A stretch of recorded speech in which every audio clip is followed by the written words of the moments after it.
Gentlemen. Da, da, da, da, da, da. No. Dennis. Neil. And he shall be Devon, and he shall be a good man. How you guys doing? I'm well. Nice. It's good to hear. I'm just gonna close this. Devin just communicates through facial expressions. He's a very expressive man. Is that what it is? I'm trying to be respectful over here. Come on, dude. Good to see you guys. Good to see you too. Good to see you too. Yeah, well, we can just chat for a minute till everyone else shows up. This new this chapter is killer. I love this chapter. It's beautiful. It's stunning. I'm starting to think that you would get excited and you would be able to relate to just about everything like in a thesaurus. Kind of like a thesaurus. Yeah, well, I've studied this book like a lot. Like I'm obsessed. Okay, now what's the mean? Okay, what's it referring to? What's it pointing to? Is it an indicator? Is it a I did a literature study class one time where we tore books apart like that. So yes. Hey, Kate. Hi, Kate. And I just never stopped that. Like since I probably about 18, just philosophy, literature, everything like that. It's like what we do here is like an extension of my typical like thought structure when it comes to a book. I'm just like sometimes I'll take Well, it's very similar to what I went through studying Greek in Bible school, huh? Yes, totally. I actually do the same thing right now with the Hebrew Bible. So I'm kind of like Hermeneutics. have my hobby. That's a hobby. It's a hobby, yeah. Oh, yeah. So I do my free time. I'm like, I got a little bit of time. I'm just gonna study Genesis just for. What do you do? Oh, I'm learning conversational Lilliputian. Yeah, that would be a great. Yeah, you really. I should come to you for some more Bible study concepts here. Having a preacher. I don't know, dude. See, so as not to offend, what I've ended up doing is every time I refer to a verse out of a very old book, that's what we're talking about, because that's my wheelhouse. I mean, that's how I was raised. I'm actually like, I think I'm like 5 credits away from a liberal arts degree in church ministries, and the pastor's wife that was doing the financial aid dropped the ball, and suddenly I had a $7,000 bill that I couldn't pay. And that's brutal, man. That's been 30 years. So you're a true preacher's son then. I guess, yeah. And then my dad was New Testament. I was a little Old Testament. I was more of an eye for an eye kind of a guy. So that's why I went with law enforcement, I guess. Oh yeah, hail and brimstone, eh? Yeah, it's like Donnie and Marie. One of them's country, one of them's rock and roll. That's funny, man. That's crazy.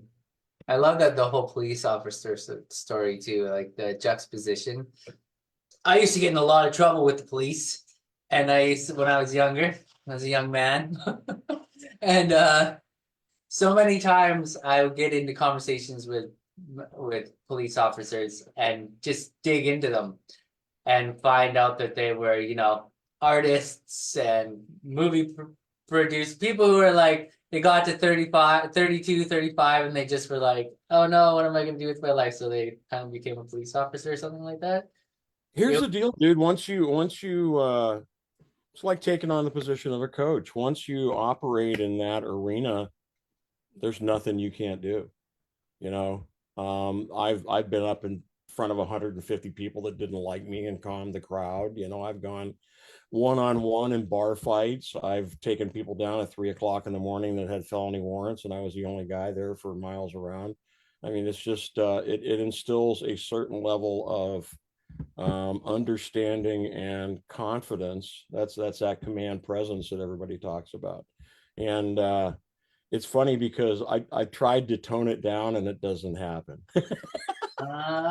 There still seems to be a shift a shift in the atmosphere when I walk into a room. So I just gave up trying a long time ago. Oh, well, that's good. Use it to your advantage. Now you're gonna turn the police officer authority into like the performer authority. You know what I mean? Well, yeah, that. I mean, I've done movies. I'm in 4 feature films. I've done stage. Um, uh, yeah, dude, I hear you, man. You know, I mean, truly, we're not all without fear, but there is a greater level of fearlessness once you've learned to trust in yourself and find out what your capabilities are. It's like growing up singing in church.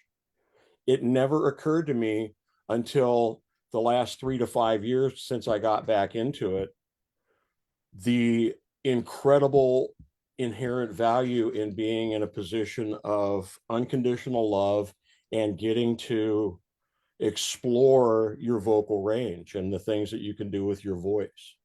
And, you know, as far as Devin, I am fearless with that. You know, when I step up there, um, I'm just used to just being me. You know, it's funny the things that you take on just being you, and the journey that you follow to get to Eunice. Yeah, for sure. And Eunice is right. Absolutely. Um, I guess like I'm sure other people will join in. It always takes like 10 minutes or so. So just to kind of go, oh, see, we got one already. Just as I go to say something. Um, is any takeaways from last week, that anything that kind of comes up from the previous session, that you, any stories that you'd like to share just before we dive into this new chapter?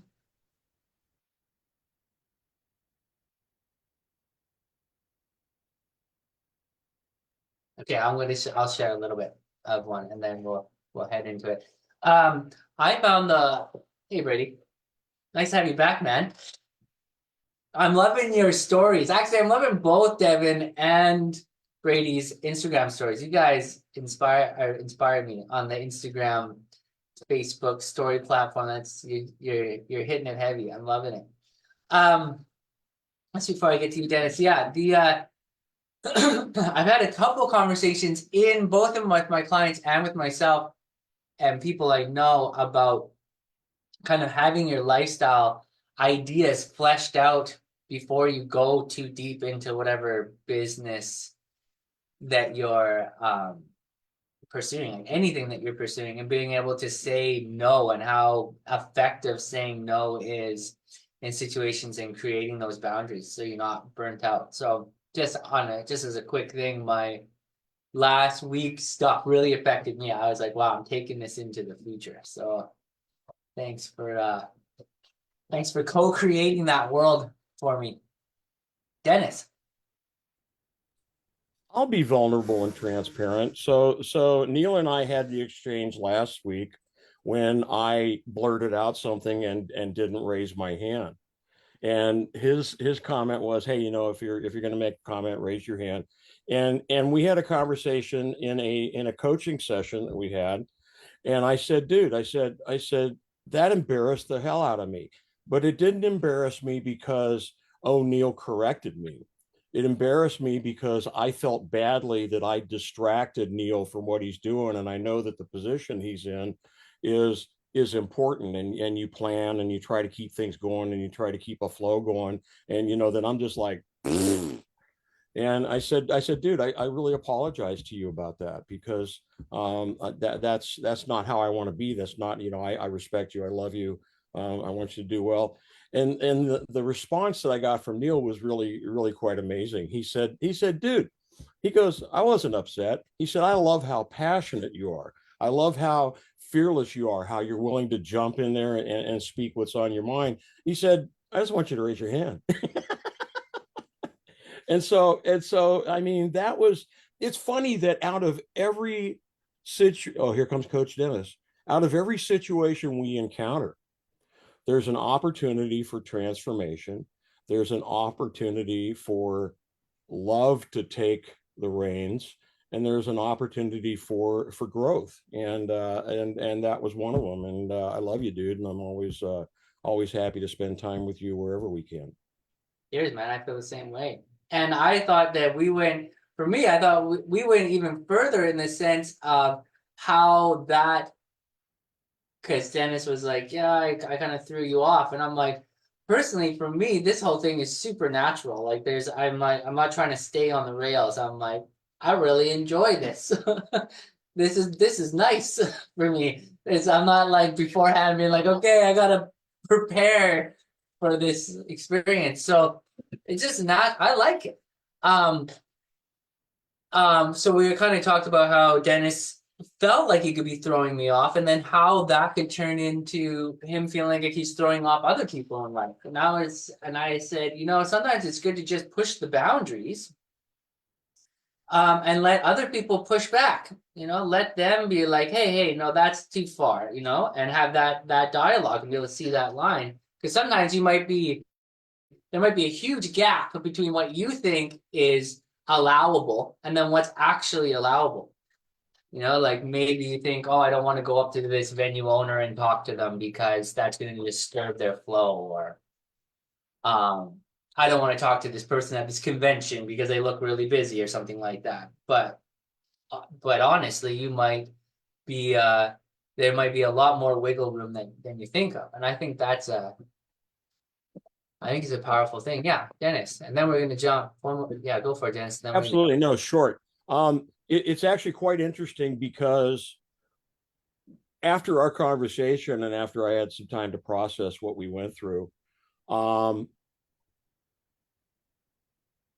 culture that I want to be able to be a part of. Okay, I'm not going to say I'll create it because all the moving parts are out there. Maybe it's just a matter of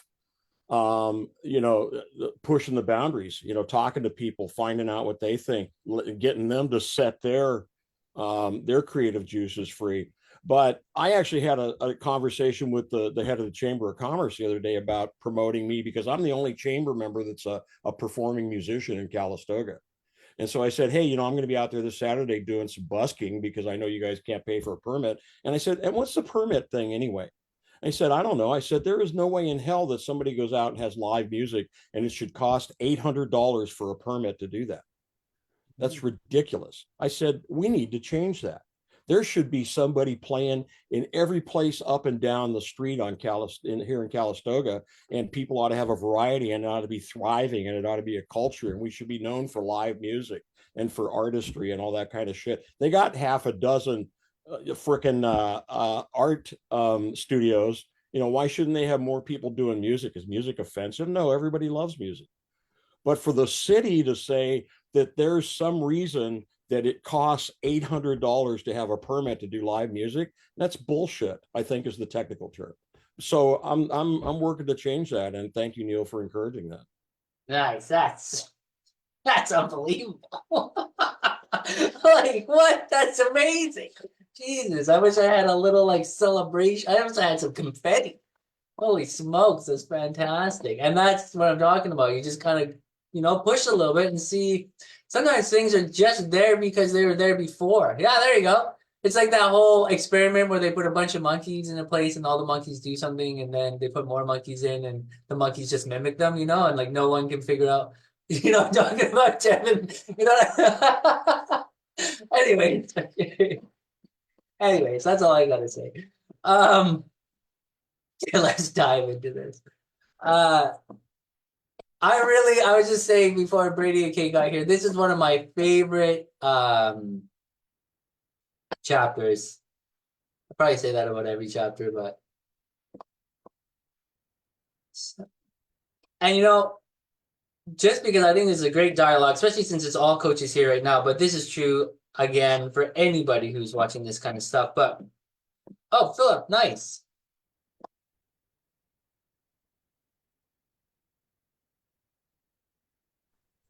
I was just messaging him like, dude, where the hell are you?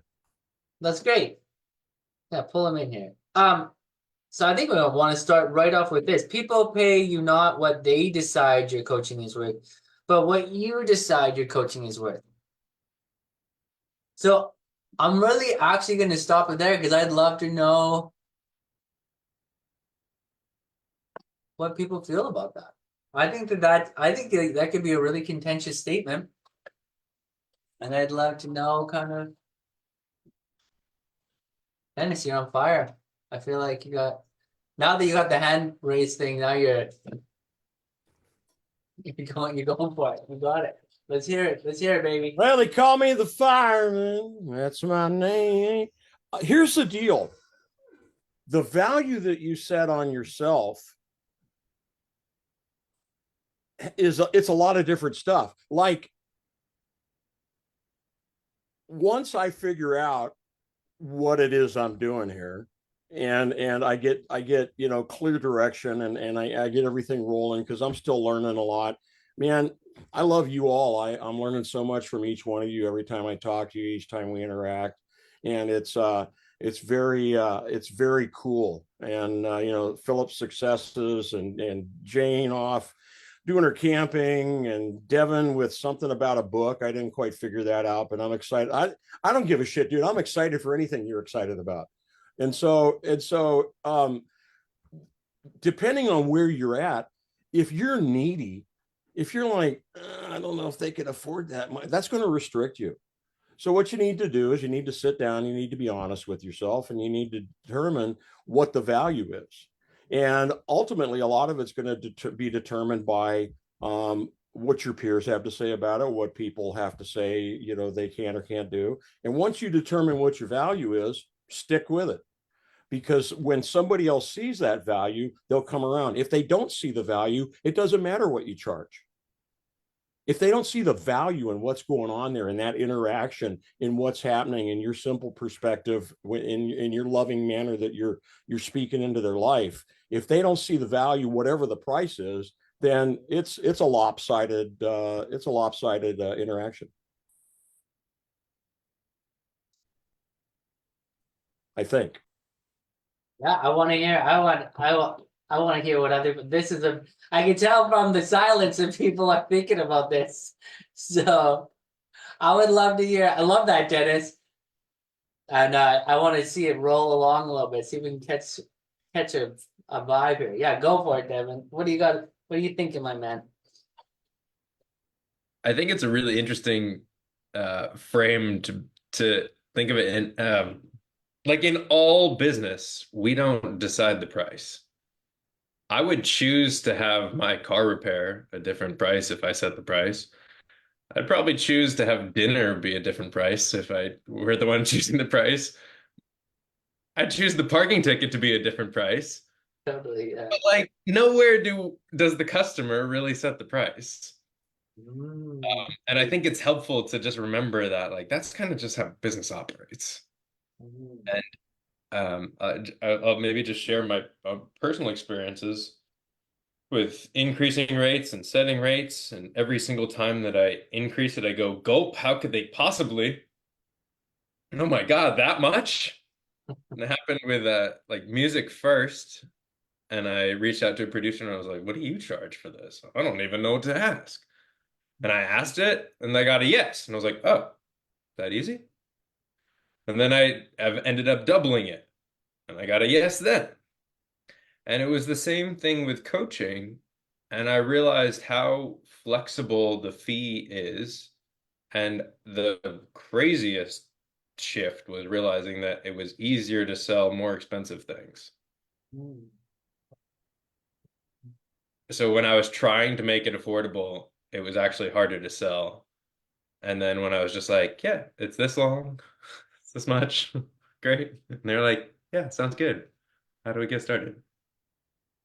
That's phenomenal. I love that part right there. And I also think as a producer, you might have found, I don't know if you do lots of work with other people, but the people who only want to pay $50, they want like 10 edits. The people who want to pay like $5,000, they're like, okay, give me mix A and mix B. Like, okay, I like mix A. Thank you. It's crazy when you work on those levels. People when people have very little understanding of the industry you're in or what you do, they can't see the worth, then they just do lots of random things. They'll be like, I want a choir in this or something like that. Do you have a choir plugin? They don't really know what to look for or what to expect. But And they the better I'll, because they have an idea. I'll see if I can find this meme, but it's a gem. It's like this split column and it says like $27 client. And it's like, I just want to make sure and I need to like talk it over and meditate on this and make sure that, like this is a big decision. So will this like solve X, Y, and Z? And like are there refunds? And then on the other side, it's like $10,000 client. And it's like invoice sent, paid, thanks. Yeah, totally. It's like I was saying in another time, like for people who are very, I was watching, there's this crazy real estate agent in New York, and he works with just super high level clientele. And he says that there's been more than one time where he's sold like $10 million piece of properties off a heart button. You know, like person's been sent two photographs, like, oh, there's this house and this house. Which one would you like? And it's just all it is a heart button on one of them. Like, no negotiation, nothing. It's just like this that works for me. So yeah, the lot kind of not to say that you have to always raise your prices, but there is there's something I just wanted to just before we get to Philip and Kate that I kind of want to emphasize on this that I think is that yeah, I'm just gonna pull it up one more time. I think it's worth emphasizing is that people pay you not what they decide what your coaching is worth. So like the worth of your coaching, but what you decide your coaching is worth. So there's like a different ways to look at the word worth. And I think that's something to kind of unpack because I think it's something that's easy to skip over. You could be thinking like worth, you're thinking about how much money it's worth. But is that what Rich is trying to say? Or is he trying to say what about actual worth? Like Nick and I had this conversation the other day, and I was like, I want to talk more about wealth generation because we were the conversation I had before I did the kind of like 50 sessions for $20, I was like not in a good state. And near the end of the session, I feel like I've got like cement around the roots of my my money making kind of world. Like I'm entrenched in something. And he's like, you're starting to see that, hey? And I was like, oh. And that like, whoa, I left that session just stunned.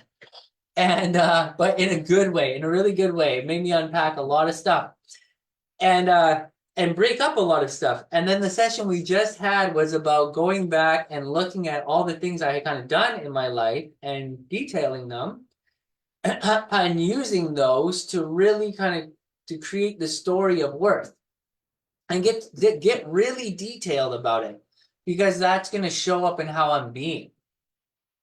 So when I'm talking to someone about my coaching, if I'm not really deeply aware of my worth, then the people who I'm selling myself to, whether it's coaching or music or teaching or whatever, they don't have the energetic grasp of my being and that worth that I've like cultivated through detailing that worth by understanding my personal story, what I've done with drumming, what I've done with music, what I've done with coaching. So I just thought that was like something worth pointing out is something worth pointing out was the word. Anyways, Philip, go for it. I love that you're on the move too, man. Okay, there we go. Sorry, yes, I'm on the move. Hopefully there's not too much background noise, but I'm happy to be here. I'm almost home. Okay, on the subject of worth, I was thinking about it because isn't it okay,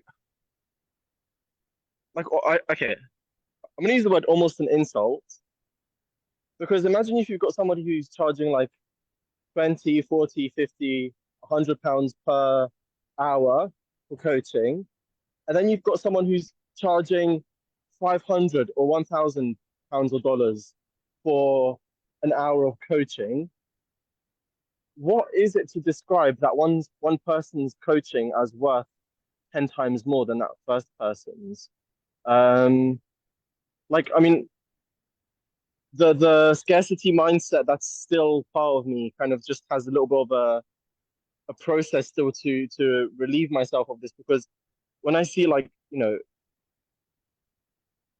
yeah, just pricing, it kind of messes me up. It's just like, okay, what about if I want to just, like, for example, I was talking to Devon, and Devon's like, okay, if you did a 3-month program and charged it for $5,000, I'm like, yeah, but nobody would pay that. And then they're like, and Devon's like, yeah, but maybe they would. Maybe somebody would find you and want to pay you that much money. And I'm like, yeah, but the other coach would do it for, a tenth of that. So I'm just sharing this kind of struggle around pricing and about scarcity mindset, I guess, which I haven't quite resolved. But it's a conversation I'm very interested in. I love that, man. You want to speak to more of that? That's great. You got anything more to say about that? That scarcity mindset, like Okay. unpack that. I think that's So valuable.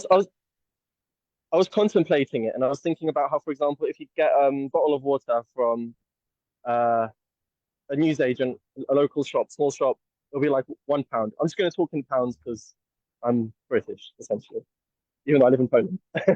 um, if you get a bottle of water for £1, and then you go to the airport, and the same bottle is for like £3 or £5, and I was thinking, okay, it's the same bottle of water.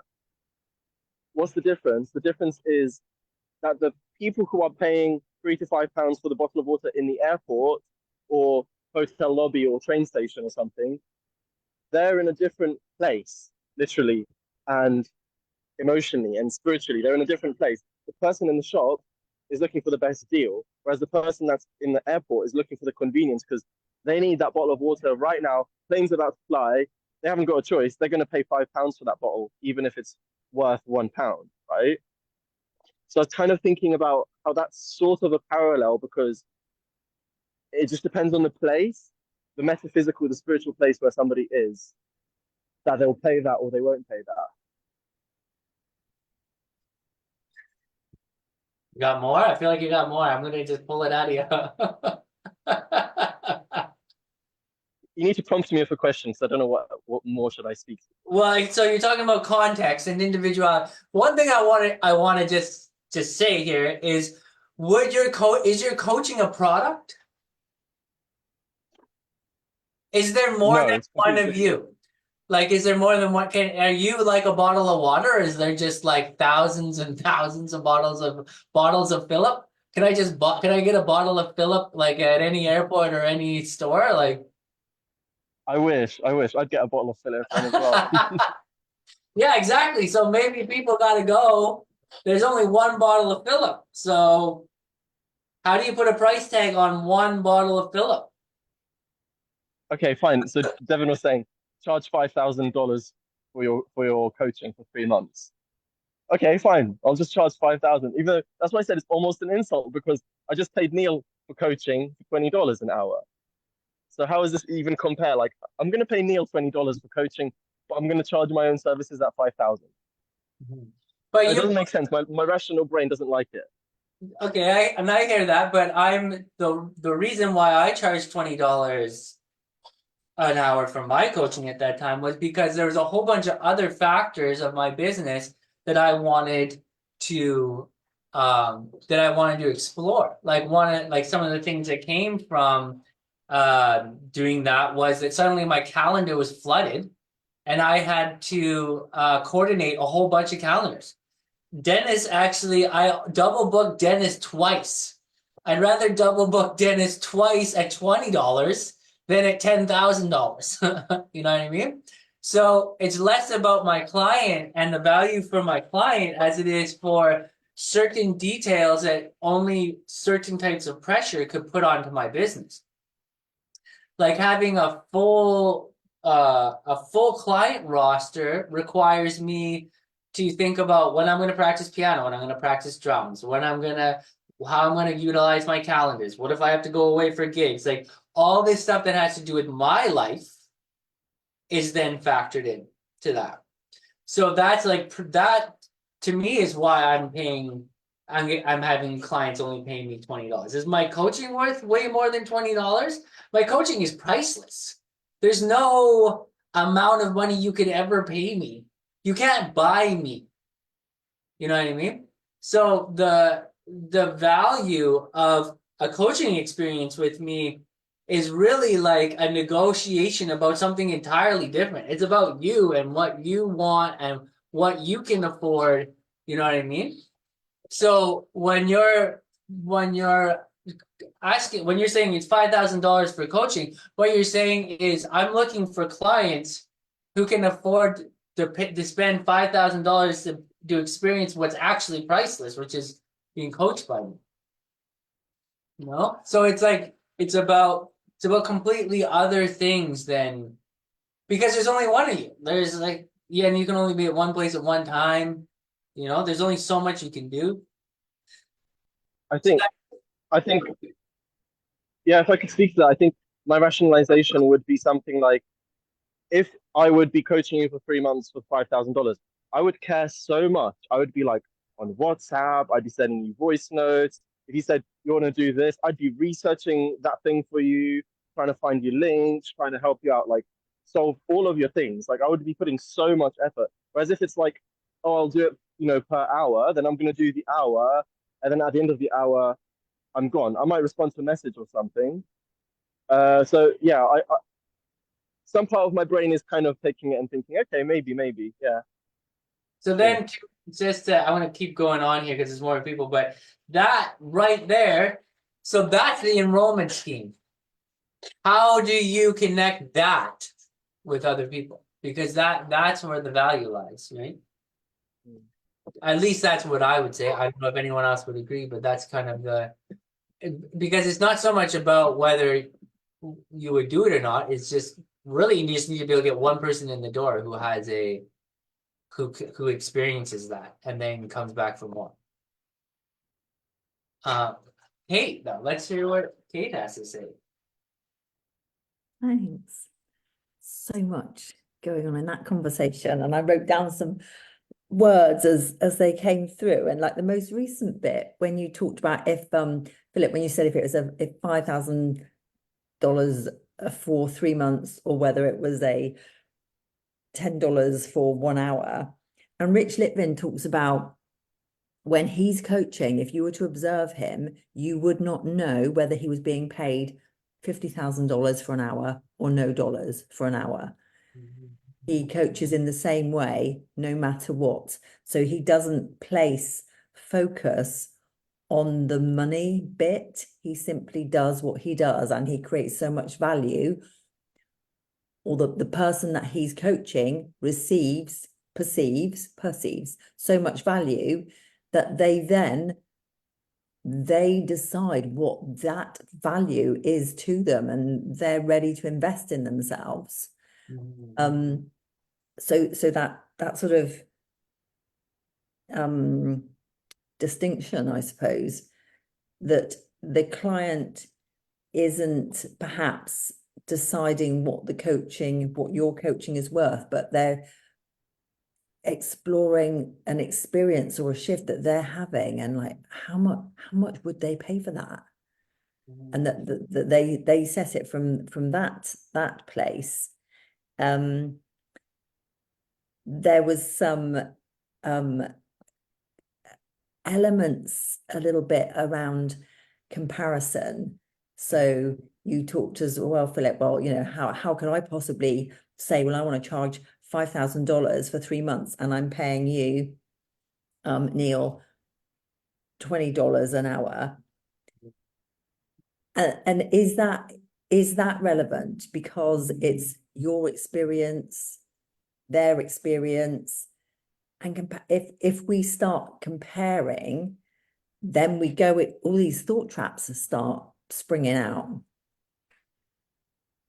So to not, I charge one rate, I pay Nick a different rate, but I don't see that as better or worse. The outcomes for me from him coaching me and the outcomes from my clients, the price is irrelevant. But I also get my whole life I've worried about money because I was on my own with the kids. So money has always been a really big focus for me. So I've worked a lot on coming to terms with saying the numbers. Again, Rich Litvin, we'll talk about that, or in the Prosperous Coach, we'll read about it later as well. Just say the number. Don't have an attachment to it. Don't think it's a lot. Don't think it's a little. Don't question, is it right? Is it not? Because the client will decide, and that's okay. They will either decide they want to pay it, or they'll decide that they don't want to pay it. But it isn't about you or the quality of the experience that you're giving. It's just their choice in that moment. And one final bit around it, we are professionals. So, you don't see I just paid my accountant a flipping fortune for doing half a day's work. But actually, it was really worth it to me because I can't do what he does and saved me the bother. So actually, it wasn't a flipping fortune. It was really worth it. We pay professionals, so we are professionals. So hold that thought, because we are professional. And the last bit was that commitment. So my commitment to Nick started with me paying the money up front before it started. And I've done that in the last week for the first time with a client, 3 months. So, well, how does it work? Is that where you pay me up front and then we get going? I never thought I'd be brave enough to say that. And she did. And then, because my experience with Nick is, I have invested in myself at the start of this. And now every week, it's not, well, how am I going to afford to pay for it this week? That bit's done and dusted. So I quite like the psychology of that, because I have some clients who pay me from session to session. I'll book another one, and I can hear them whirring, and it's about the money. Whereas the whole upfront thing, I've got to that place now. It's taken me quite a while to say, actually, it costs this much. If you have a few more, actually, bigger pack, better value, or whatever the thing is. So the more you book, the less expensive it becomes, because the deeper the commitment. So it's I don't know what the word is. So the longer you're prepared to commit in yourself, the more deeply, then there's a preferential rate for that. But this person chose the most expensive way of doing it. And she said, okay, yeah, that's great. I want to dip my toe in. I'm going to try that. Send me an invoice. And all the way through this book, it says that that'll happen. And I've, spent 2 years thinking, will it though? But it has, because I feel as though I'm coming from that place now, that this is a professional service that will blow their minds and it will create transformation for them. So I can say it more easily. Rich, I adore Rich Litvin. Just like you say, your phone number, just spout out a number and have no attachment to it. Sorry, that's a bit of a long ramble.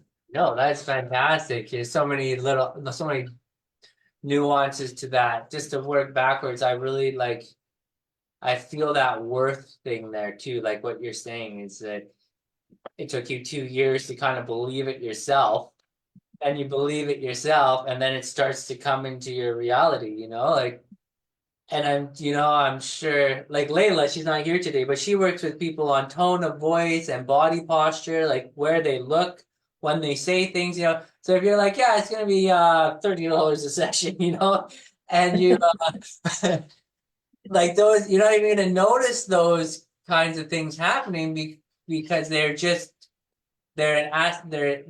who you're creating yourself as, and you're gonna express yourself the way you feel about yourself, how you create yourself. So I'm sure, Kate, in that conversation, you've hit that place now where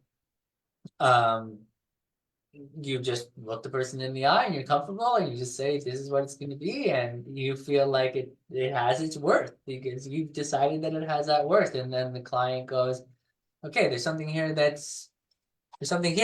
I'm intrigued, I want to commit, I want to put my money in that kind of place, so and And no, go for it. Sorry, the uniqueness thing, you know, we are all coaches and we are all unique, and we will attract who we are meant to attract. And that's okay. And we don't need to worry about the other, you know, 8 trillion zillion people that we're not going to attract. We only need to think about, actually, I'm a magnet for these 3 people, these 10 people. My uniqueness, we don't need to have like 25,000 bottles of Philip at the airport. We only, you know, it's just him and his uniqueness, the same as we're all unique. And people buy that too. You know, I've Yeah, worked with different I've loved all the coaches that I work with. And they've all been so different, and they've been right for me at that time. And I think there's something in that as well. As yeah. people grow, they realize they want different things, and allowing for that. I think that's great. And there takes a lot of courage for that too. You know, it takes a lot of courage to be like, I don't need to be the only one. I don't need like in some kind of mass production type of thing. Like we're really used to this mass produced world where you need 10,000 of something to make any money or to, you know, we're unique in the sense of how much output we could have. Like, look how many pencils I could create or something like that. Like the idea that there's only one of you and you can only have one conversation and that one conversation is valuable. It's valuable beyond comprehension. And that each person that you'd have a conversation with is valuable. Like we can't determine the value of a human life kind of thing or the experience that we have from them, especially if it's professional, like you're saying. That value, I always jokingly, obviously, liken it to, you know, if I had to sell one of my kids, how much would I want? And some days I'm like, do you know what? They could have them for 200 quid. I'd give them to a circus. But most days I think, you know, I couldn't put a price on them. Yeah, right. It's like, and that says a lot about kind of where like emotional capacity too. Like that falls in on ourselves. Like when you don't feel good about yourself, you don't think you're worth anything. Or like you could even say that when you don't feel good about yourself, you can put a price tag on yourself. When you feel really good about yourself, you're like the sky's the limit. So there's really kind of like that sense of self-worth and that emotional resilience, I think, is also a big part of that's where this we're gonna get further into that in a second, and we haven't even got past the first page. Dennis, I see what you have to say, and then Devin, and then I'm gonna try and move. I have some really profound shit to say. That's great. That's a great declaration. Well, here's the deal. I am coming. It's interesting that we have this conversation because I'm coming from the standpoint of the consumer at this point. I'm new to this. I'm getting involved. I'm dealing with the costs that are associated with it. My base income is $22,000 a year. I have gone into debt to pay for Domino's 7, but it's fucking worth it. And it's more than worth it because of the value.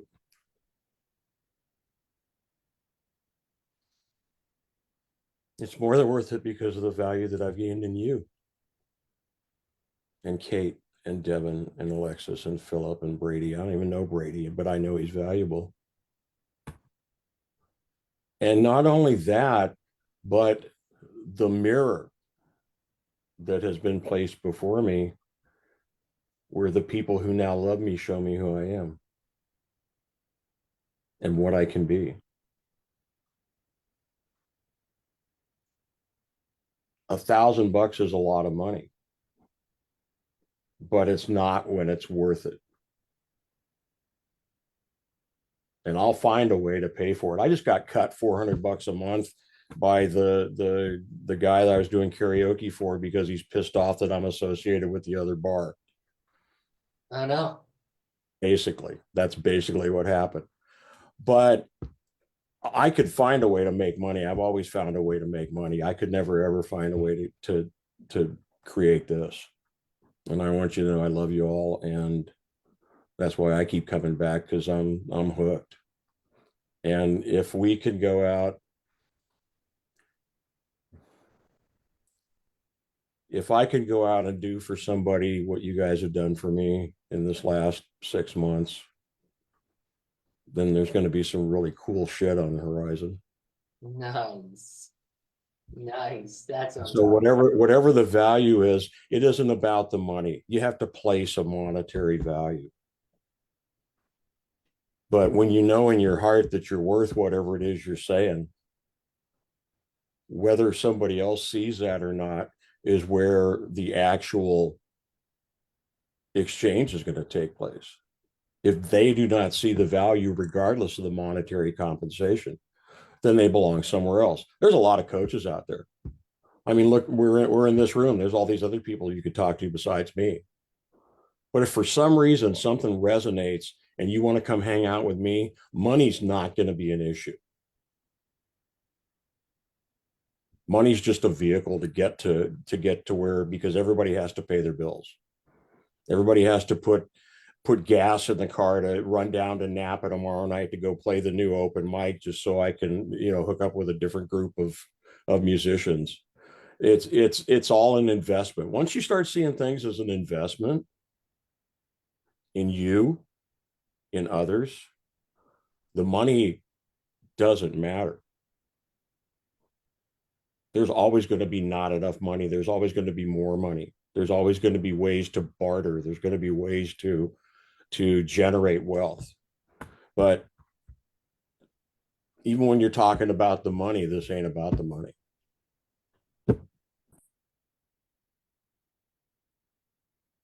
That's fantastic. And yeah, I think you hit it really right on the head too when you said, Devin, that you went into debt. Oh, sorry, Devin. Dennis, when you went into debt, because I've also gone into debt for coaching, because I consider it to be an investment. And have I seen the investment come back to me? Oh yeah, for sure. And if it wasn't for the consistency and the love that Nick Botini possesses and shares freely and eloquently, none of this would be going on. I've known Nick for going on 2 years, and Nick has been very kind, very loving, very encouraging, very fucking goddamn everything to me. And I have absolutely no problem compensating him a meager amount to be a part of this family and support him and keep it going. I mean, look at his declaration. What the hell are we doing? What are we building? Where are we going with this? I don't know, but I was thinking today that I need to decide which kind of air miles I need to rack up, because something's coming. Nice. It's so true, man. 100%. Yeah, he's building out something up. Well, like you said, like complete shift in the new music industry. It's a real thing. And yeah, I thought when you put 1,000, it's like a drop in a bucket when you look at it like that. It's like $1,000. Oh, it's like a drop in the bucket. But also the return is crazy, like you're saying. It's an investment. And it takes certain eyes to be able to see that it's an investment too. That you're not buying a product, that you're really buying into something that's pretty huge. Yeah, I don't think I can say enough about that. So I'm going to keep going because that's deep. I think that's an overall theme. Devin, let's see what you got to say, man. You guys are hard to follow. Got all the feels over here every time Dennis speaks. Need some Kleenex. Yeah, I know we haven't gotten too far into this chapter yet, but there was a story that I wanted to share that I think will expand people's idea of what is possible, and then also a practice that I'd like to share. And it was, inspired by Kate. With this idea of things are so relative, and for me to put my small, medium, and large onto and overlay that onto someone else's is not actually honoring their reality. And yeah, everything is so relative. Like if we were to ask each of us to write down small, medium, and large for money, even, because that's what we're talking about, we would all have different numbers. And then if you did that for a different industry or a different age groups, all different numbers. So the story first that I wanted to share with you was, I think I may have mentioned this in another call, but my grandma was like, "Hey, I want you to introduce you to my friend who's a life coach that lives in the same building. They're down in Manhattan." And I was like, "That's cute, grandma." You know, like expecting not much. Just like probably a cute old woman. And it turns out she's like an absolute badass. And she was very savvy with internet marketing, had traveled all around the world, had this crazy life story of like working in the Royal Emirates and speaking on stages across the world. Yeah, like legendary status. Humble old little Irish woman. And she told me the first time that she ever got a coaching client and how she signed her first $1 million client. And I'm over here just like, $500 is a lot of money, you know, like small, medium, large is different. So, anyways, her daughter drags her onto a plane, brings her to yeah, the Royal Emirates, and basically says, like, you're gonna be speaking at this event. And if anyone asks you what if they want to work with you, this is what you're gonna say. And she's like, okay, cool, I can go up there and speak, but like, what happens if they want to work with me? I don't know what to do. And the daughter's like, you look them straight in the eye and you say it's $1 million for a year. And then you shut up. And she did. And that story for me just like completely broke my brain in a way of like, that's possible. Wow. And again, small, medium, and large is so different. But there are people with millions of dollars that are miserable. Mhm. They can't sleep at night, that are going to cocaine instead of breath work, and there's your somatic sessions and your music and breath work, and like it's not, money does not equal freedom. And then the practice that I wanted to share with you guys was from this incredible woman. She's actually in The Ultimate Coach. If you guys have read that, she put together one of the first events for Steve Hardison. And I met her kind of by chance in Austin, and I did a vocal lesson with her. Oh man, All of this epic stuff. is that the TV, like the best linebacker in the NFL one or whatever? Is that where they did the fish restaurant, or is that a different? May have been. I don't recall the details. Sorry, I didn't. Sorry. Either way, yeah. What was the exercise? Oh yeah, the exercise. So there was one time on the phone, and this was sparked by Kate, of like just saying different numbers, and she walked me through this thing, and she's like, "All right, Devin, I want you to tell me that it's 75 cents to work with you." I'm like, okay. And then she's like, now it's $750 to work with you. Now it's, and just like putting different zeros on, and could I say it neutral each time? It's like my eyes are blue. Yeah. $5,000 to work. It's $200,000 to work with me for a year. And realizing like where I would go like, but that, I think that was just like a very cool exercise to play around with zeros, and obviously, create a price that serves the person, but just to own whatever price you have. Hope that helps. Dude, that was so fantastic. I feel like you just showered this room in light, like in a very real way. That's you just loosened up so many things, at least for me. That was fantastic, dude. That was such a good exercise. I'm gonna use that exercise. I can really see how that works. That's so good, man. That was really, really, really dope. Very, very cool. Thank you very much for that. Just want to take a moment, actually. That was a really good exercise.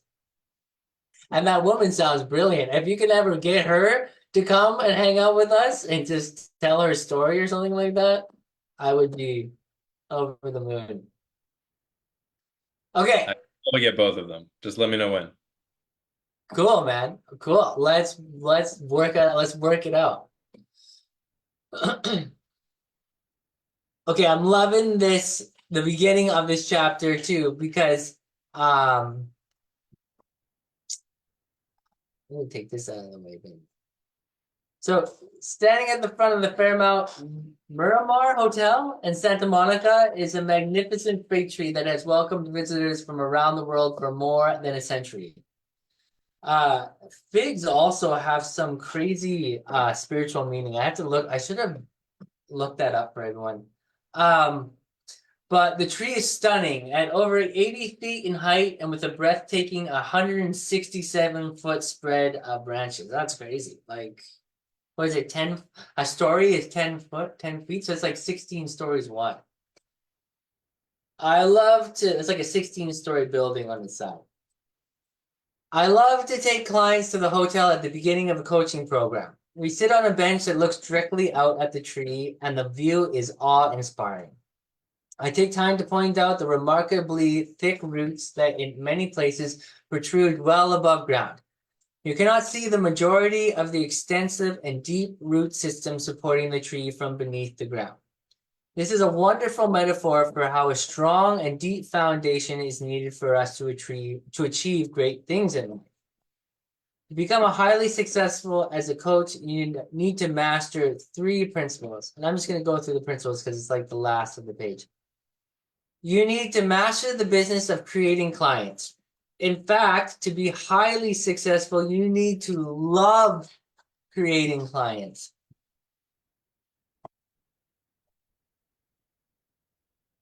I don't know if I can say that enough. Love creating clients. You need to become adept at fearless coaching, a willingness to courageously lead your clients in the most powerful way possible. And beyond these, you need to be willing to work your own process and do the deep inner work necessary so you can see your own blind spots. You can't take your clients any deeper than you have been able to go in your own life. So, a couple of things here that are really cool to me, which one of them is that Rich Litvin really shows the power of, I guess you would call it like physical coaching, like in the sense that he's not somewhere on a call with someone. He takes someone somewhere and uses a physical place, a giant tree, as a metaphor to teach about a really important part of success. So right off the bat, you know, he's like, he's revealing his coaching methods, whether it's obvious or not, that you don't have to do it over the phone. You don't have, it doesn't have to be about you and them. Sometimes it can be about something else, and really utilizing something like an ancient tree or a walk through the forest or a river or a waterfall or whatever, a busy hotel setting, or to convey a metaphor, which I think is a beautiful, that he kind of reveals his practice in a way. And then I really want to key in on this love creating clients. Like, what do you guys think he means by that you have to love creating clients? What does anyone want to speak on? I'm also gonna call, yeah, okay, Philip, yeah. Ah, who was first there? Kate. That was like one of those game shows where it's boom, who hit the buzzer first? That was fantastic. Shall I go? I'll go. Yes, please, please. Thank you. When he talks about simply coaching, regardless of whether there is a investment or not, he is always just coaching. He says, if you were to watch me, you wouldn't know whether the person was paying or not paying. If you're in that place, And the experience and the transformation for the person that is receiving this is so immense, they will then say, I feel like I should be paying you for this. How do I work with you? And that's a lot of the premise in this book. So therefore, creating clients is a natural progression from coaching them, so that it doesn't feel like it's a creation. It just feels like a natural stepping stone when they say that thing. And again, that's an experience that I was doing some peer-to-peer coaching with somebody a couple of years ago, and she went, I think I should be paying you for this. Do you want to talk about that? And so she did. So it was a beautiful outcome, rather than the effort wasn't from me, it was from her. So that the creation felt natural. So it always happens in a conversation. So if we just keep coaching in every conversation, creating that incredible experience, that the person will, and that's happened to me with, I've had two coaches in my life, Nick and Sachin, essentially, and both of them have come out of conversations when I've realized that actually, how do we work together? Oh, yeah. Okay. So you have personally experienced, that was how you got into this, was through that creation. And what you're saying, really, the reason why I just jumped on my phone for half a second was because I have on my wall the creating clients, kind of like, what do you call it? Like, there's a flow chart. I didn't even bring the book in here with me because I have this, but there is, you'll see it in there. And I have it, I took a picture of it and I have it on my phone because I scanned it and put it on my wall. And what you're saying, I think, is so important, because he says exactly like that. He's like, for the create part of creating clients, serve them so powerfully, they never forget your conversation for the rest of your life. Yeah.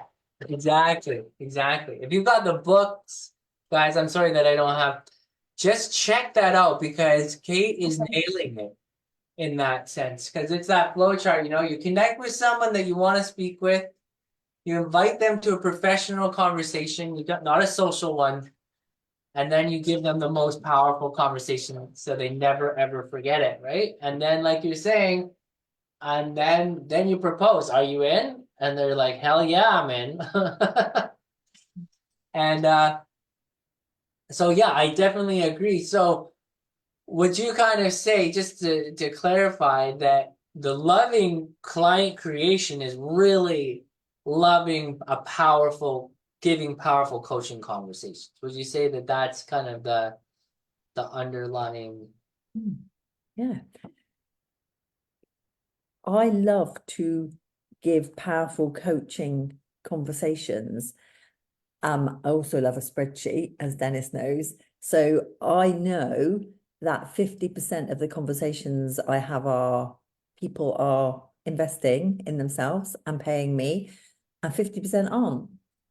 It fluctuates a little bit, but it's usually around like 52%, 56%, and then I've dropped down. So I know that I'm developing the coaching muscle so that I'm better and better at coaching. And it hasn't been a focus on how much money am I earning. It's been on how am I, what is that experience that person is having? And then they say that thing. And truly a year ago, I'm like, yeah, of course they do. But now I know that it does happen. And if a coaching business takes 5 or 6 years to flourish and become sustainable, I'm halfway, Yeah, that's good. So yes. that's fantastic. That's super powerful. I want to keep going. I want to hear what Devin has to say. Brady. Okay, that was beautiful, and I love how you framed the time period.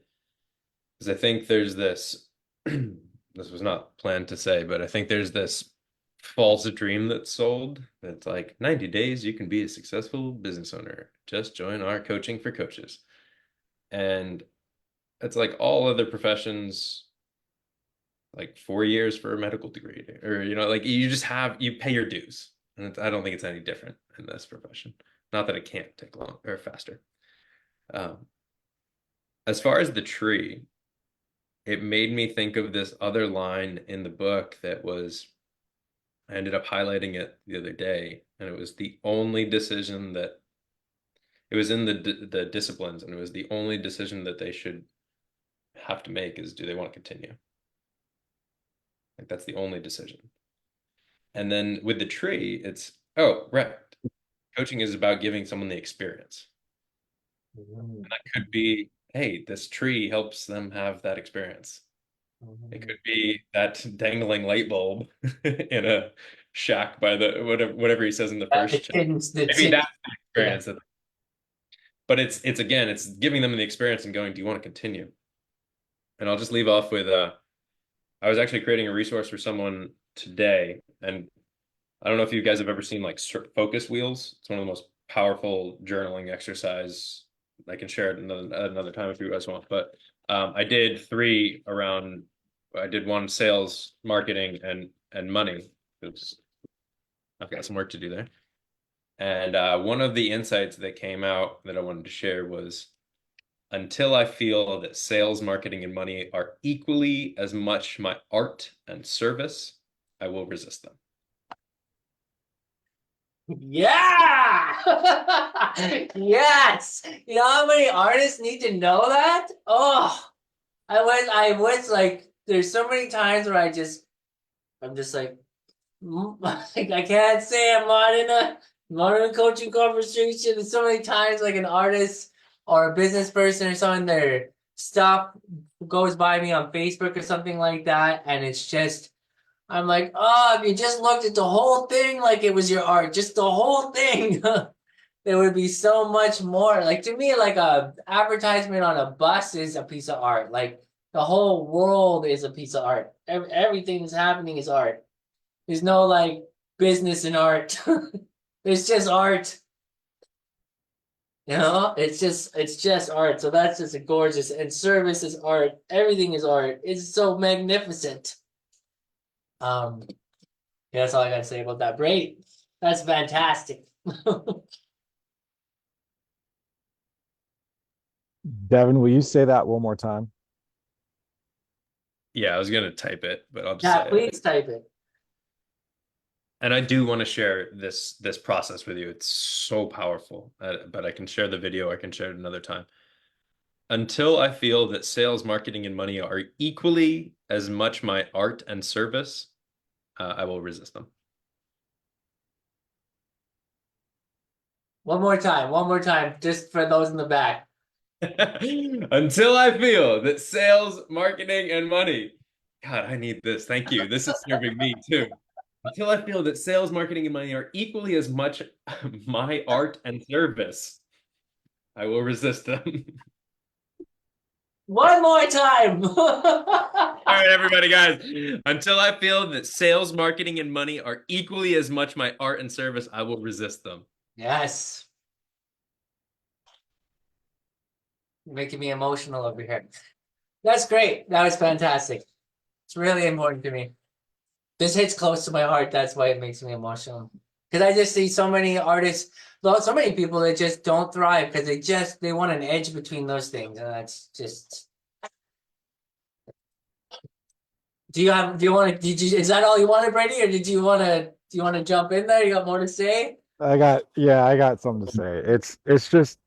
It's such a beautiful segue too, Devin, because I wanted to get into some of the intricacy there of what it is that that we resist, because the language that he uses, especially in that first point, is that you need to master the business of creating clients.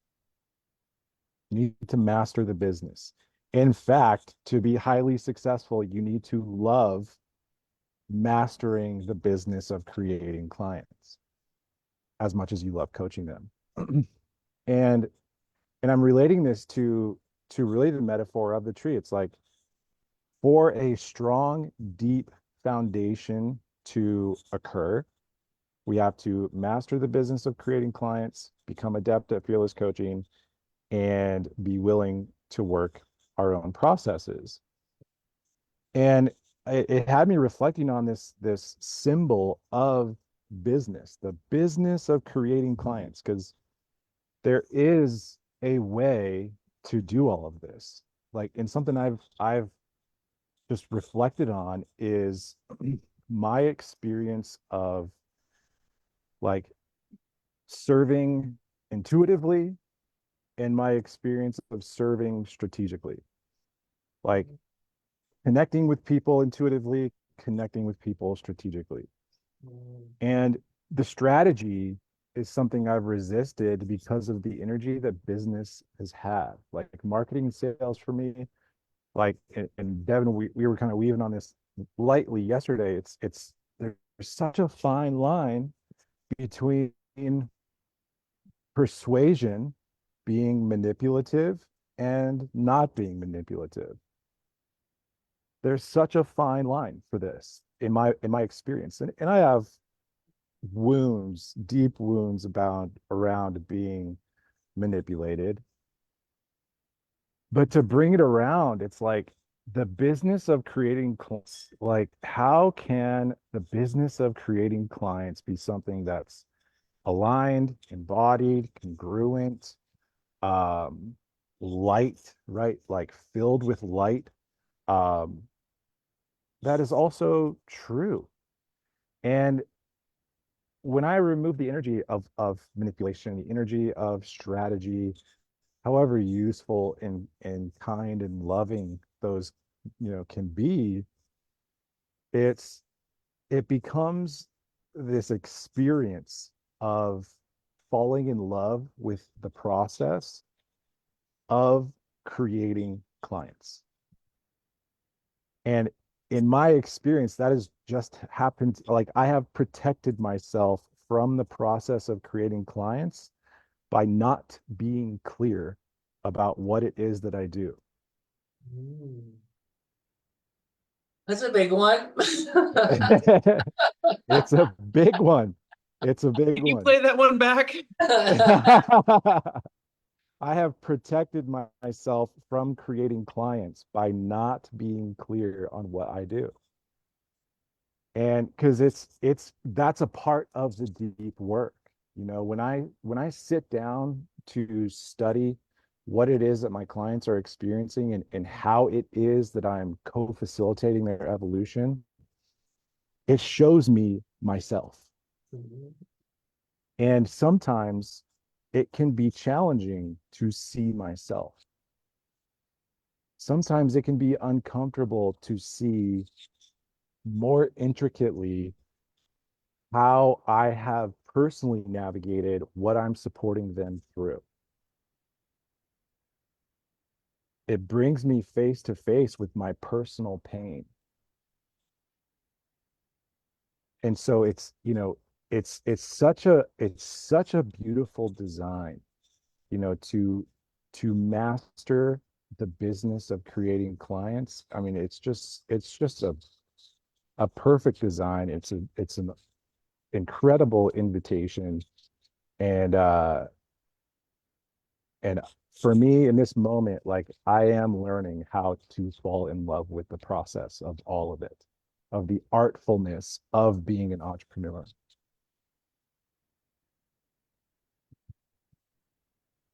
Holy smokes, Brie, I just loved it when you talk, man. Just got this gravity to you, man. I hope you do. Do you do public speaking?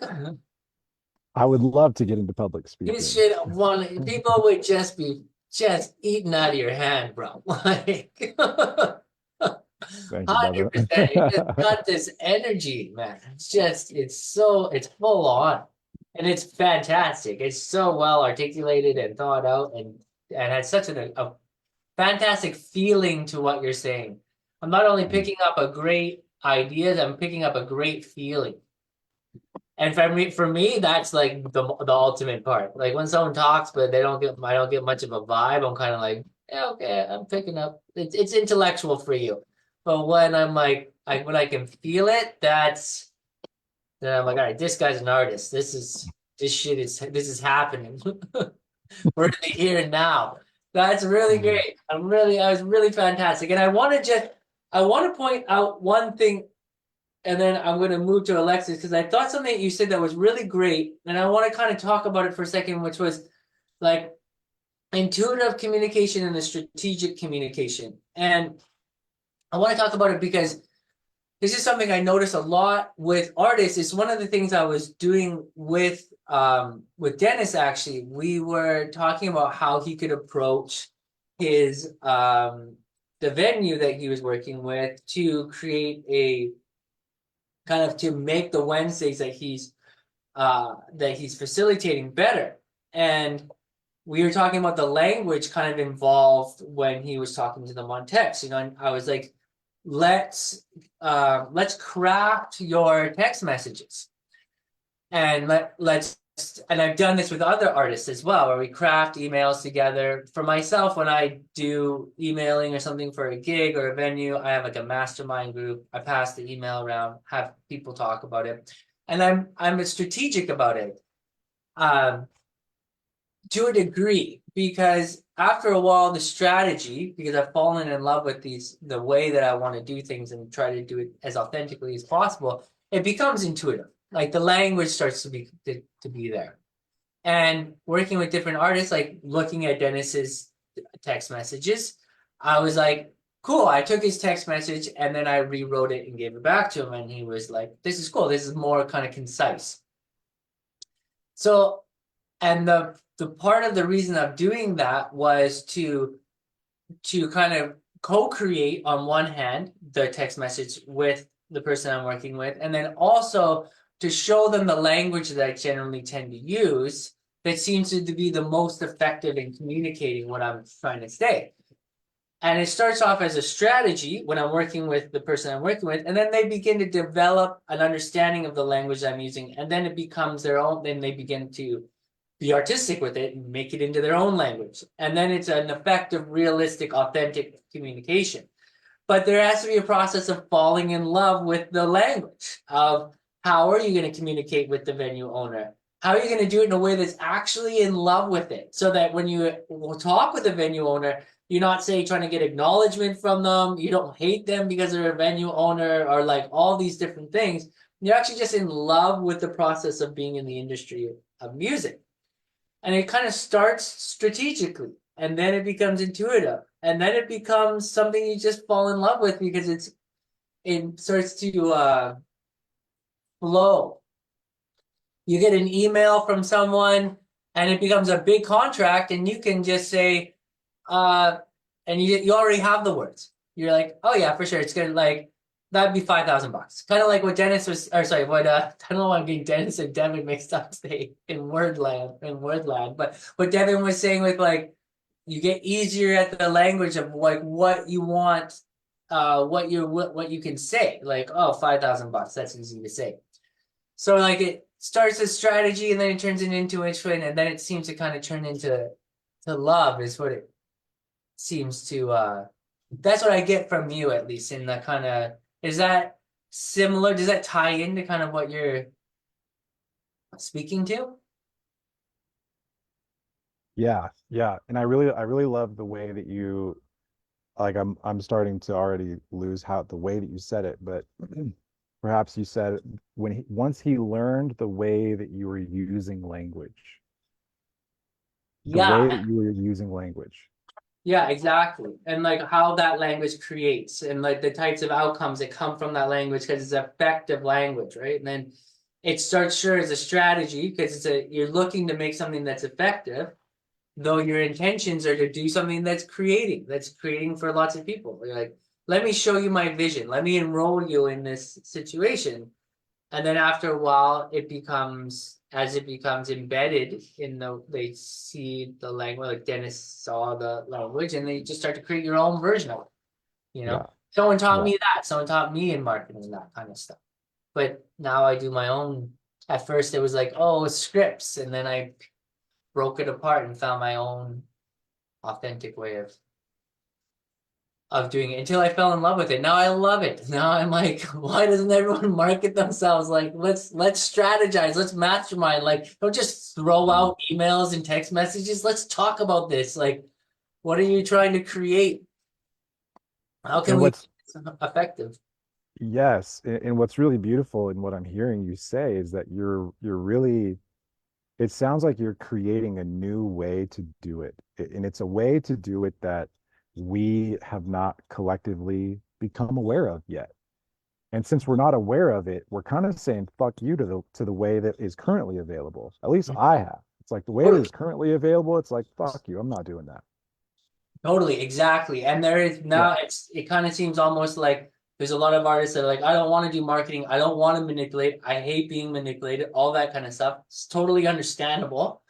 And then they're almost looking at language and exposure and everything as manipulative. They're only seeing the dark side of the moon on all this kind of stuff. And I'm like, no, there's this brilliant, shiny side where like we are in this together. Like we can co-create, we can exchange this information and then bring more and more people into this effective form of communication. So Beautiful, man. it's a Beautiful. love thing, like you were saying. Alexis. Woo! Hey, everybody. I'm loving this conversation. It's so on point with what I've personally been going through, like pricing and the sales, not sales thing that I was talking to Devin about the other day. It's like what's coming through for me is like with creating clients, speaking from my own experience, having been a client and am a client, it's like trust. This is all about trust. Like bottom line for me personally, it's about building trust. So if someone's going to invest in you, they want to feel comfortable that they can trust where they're putting their money. Like get them excited to give you their money because they're like, yes, my money is trusted here. I trust that you fucking got me, right? Because like I've experienced some burning in the coaching world and had to heal that. And so like now investing for me feels really like triggering because I got burned, right? And so it's like being able to trust the person. So creating this client, right? It's like, and I'm letting my own barriers down currently of like and what Brady was talking about, like letting them see you fully, like letting them absolutely experience your magic 100% and knowing that it's like zero strings attached. You get to feel this. You get to experience this. Like free first, because goddamn, there's too much gatekeeping. Yes. Like the gatekeeping. I can't fucking take it anymore. A coach that I used to work with, it was just like you couldn't even ask her a goddamn question. She's like, no, I have a container for that. No, I have a product that addresses that. And like I understand there are barriers for guarding your work for sure. But it just started to feel really like the wall was so high. The wall was just so high. And it just didn't feel like it was out of trust. And so like creating these clients, it's like, hey, you can trust me because I want you to absolutely experience the magic fully. And then, they're bought in. And as we're all creating these businesses, you eventually create a following and a group of people, right? And these groups of people have found you as their person for an extended period of time, however long that period of time may last in their life. Maybe it's a lifetime. That'd be fucking great. Maybe it's like 2 years. Who knows? And maybe they evolve and go in a different direction. But it's a pool of trusting clients that they found you and they want to stay. And it's so easy to give you money. So for me, this lights me up because it's like, how can we stay open-hearted and arrive in trust? And then they can lean into your trust as well, right? It's like your container, they're going to be directly relating to, reflecting and feeling the size and the capacity of the container that you can hold energetically, subconsciously. They're going to feel that in a conversation with you, you know? Yeah. Oh, I love how you just wait to the end, Alexis, and then just light the place on fire. It's just great. Like you just gather all the kindling and then just I have to think for a amazing. while. I'm like, I'm like, okay, now I know what I want to say. It's fiery. It's so fiery. It's ferocious. Yeah. Ferocious. It's really good. It's really good. I can see how clients would connect to that and just be uplifted like crazy. I really like what you're talking about with trust. Like I feel like even just the way you spoke about it was really clean. Like that. And so I really like the way you're being around the word trust because it was so clean. And then how you talked about your own kind of experience with kind of getting, burnt. So you've been there, you know what it's like and what you don't want your clients to have and what you don't want people to have. Yeah. And how so placing the trust thing right at the front in such a in such a pure way was really beautiful because you're right. I think that the only time that I've had someone say not want to be a client of mine, or even like a venue not want to work with me, or any situation really, has been a trust thing. It's been like, and it's not even like a personal thing. Sometimes they're just like, well, I really trust this person, so I'm gonna get them. Even sometimes where it's like you're gonna get that same band to play again, like, well, I trust these people. So sometimes that's the person spinning their wheels even. But it just really comes down to this trust thing, like you're saying. So sometimes I'm in like an initial conversation with a client or something, and I'm like, just feeling like they just don't trust me. They just have not yet linked into a feeling of trust. And so building or creating that feeling, I get my initial instinct is that it comes down to how deeply I trust myself. That's what the person is picking up on. So that's that deep inner work thing. How deep do those roots of personal trust kind of go? So I really like that. Yeah. It's good to kind of like tying into what Brady said is like it stares you in the face. You're like, okay, well, if they don't trust me, they probably don't trust me because I don't trust myself. Am I giving myself a big enough container? Am I like expansive enough for myself? Like, am I giving myself that room? That's what I'm hearing off of what you're. Yeah. Yeah, absolutely. Because it's like we're all so tied up with money, and it's such a deep root for us all. It's such a deep root, and we can misconstrue it. And I love this conversation because we're hitting so many angles. And really, when we're in that authentic service, because we're coming from passion, because we're coming from the heart space of wanting this for them too, and coming from a place of personal experience, it's like they can just they can relax. My God, we need people to relax into your arms. It's like we got so much going on. They're coming for coaching for you to help them with all this and all of this, and that's the base. The base has to be trust. So yeah, love it. That's fantastic. I really like that too. Of like that, it's like I wrote for this coaching thing. Like I find that there's not a lot of places, like a lot of oases in this world where people can drink from the waters of life and to like relax and be nourished. So when you're kind of talking about that's what I hear from you is this nourishment. They're coming to you and they're getting this nourishment and that to trust and to be held and to work all that stuff. That's fantastic. That's amazing. I feel like I learned something really deep right there. Thank you. Thanks, Neil.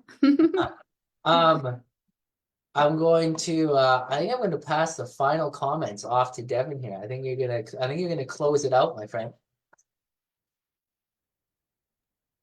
perfect. I do have to hop in the car. I love you guys. Man, I feel like everyone wants to pay everyone here. Just like it would just be a nice experience paying all of you. Thanks, Okay, man. so one little piece before I share. Um, Brady put quantum trust or quantum wealth, and it made me think of like I know your jam is semantics, and I was like, oh, quantum, like everyone uses quantum, and I just thought of semantic wealth. What is semantic wealth? Semantic wealth is trust, like when we actually feel trust. And I just found I've like repurposed some talks from people, and I have one from a mentor that I made like 3 mixtapes for. I want to share that with you guys, and it's all about trust and like the abundance. And I also share with you the video that I was putting together in this resource today. And final little thing, and I wish I had the attribution for this or like who I could give credit to, but this is just like, yeah, this is how we leave off. I never look for clients. I look for people to love, opportunities to serve, and problems to solve. Nice, nice. Love. I look for people I love, opportunities to serve, and problems to solve. That's so beautiful. That's so beautiful because it's like it's so true because everyone is innately whole. So there's, you know what I mean? It's not like you're like fixing something. You're finding those opportunities. That's so beautiful. And Sorry, could I get that quote? you want to write that down, Devin, and then the other thing too, Devin, if you I'll say it one more time. It'll be on the recording. I do need to run. okay, I never look for clients. I look for people to love, opportunities to serve, and problems to solve. beautiful. And that YouTube link that I just put in is unlisted. The whole premise is that you take your beginning thought and you rotate and go, what is the next best feeling thought? So it doesn't even, it's just like, does that feel better than this one? Okay, continue. And then by the end, you have like 8 iterations. And like I did sales, marketing, and money because I have a lot of work there, and there are a lot of examples of much better definitions that I found, and I hope it serves you.